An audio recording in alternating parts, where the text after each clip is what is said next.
Gaza Peace Deal aims to end active war fighting since the October 7 terror attack of 2023. The main headlines are of hostage and prisoner releases, the development that bolstered Trump's self-aggrandizing pitch for a Nobel Peace Prize. Netanyahu addressed the Israeli parliament and thanked Trump for securing the return of the hostages, while Trump called the accord the beginning of a golden age in the Middle East. Netanyahu has made one thing clear: peace will only be achieved through strength, which falls in line with the framework of the accord. It envisions an enduring Israeli security presence along Gaza's perimeter. None of the elements of the deal constitute a final status settlement, yet they preserve Israel's ability to act against threats. Even as the ceasefire milestones progress, Prime Minister Benjamin Netanyahu and senior officials have signaled that Israel's border campaign is not over.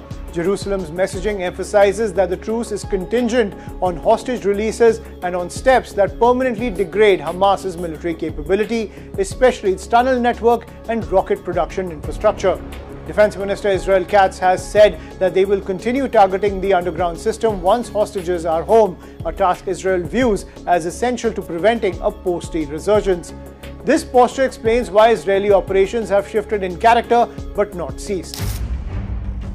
Now, under the plan, Israel pulls most combat formations behind an agreed line inside Gaza while maintaining a perimeter dominance and rapid incursion rights if the ceasefire is violated.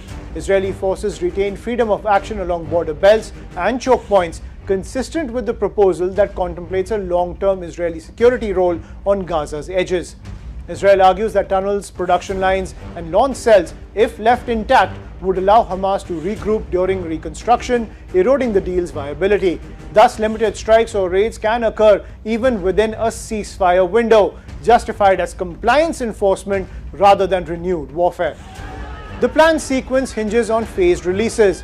Israel insists on maintaining coercive leverage until the last hostage, living or deceased, is accounted for. That means keeping forces poised to intervene amid transfers and punish violations. This comes as Hamas has announced that it will skip the scheduled Cairo meeting and will not formally endorse the US-Israeli agreement, branding the Trump-brokered plan as absurd. The group's leadership particularly rejects proposals that would force members to vacate Gaza or disarm. This refusal signals that Hamas views the deal not as a peace initiative, but as an existential threat to its role and presence in Gaza.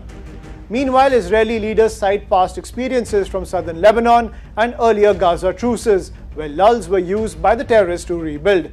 Engineering operations against tunnels and clandestine workshops are therefore framed as defensive maintenance consistent with the ceasefire's intent. The plan anticipates an international board and a technocratic Palestinian committee stepping in, then transitioning to the Palestinian Authority after reforms. However, Netanyahu rejects the return of the Palestinian Authority, absent what he calls a radical transformation. Until governance is settled and vetted forces are in place, Israel argues that it must keep a hand on the security tiller.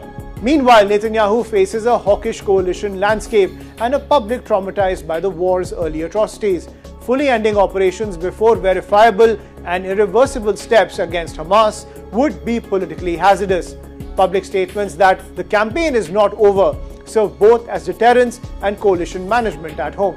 Trump's more forceful diplomacy with Netanyahu paired with regional mediation helped clinch the first step, but sustaining the architecture will require continuous pressure and quick responses to violations on either side.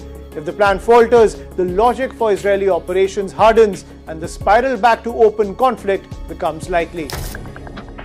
The Trump plan expressly leaves Israel with significant security prerogatives along Gaza's perimeter. For Israel's leaders, those operations are not a contradiction of the deal. They make a durable ceasefire possible.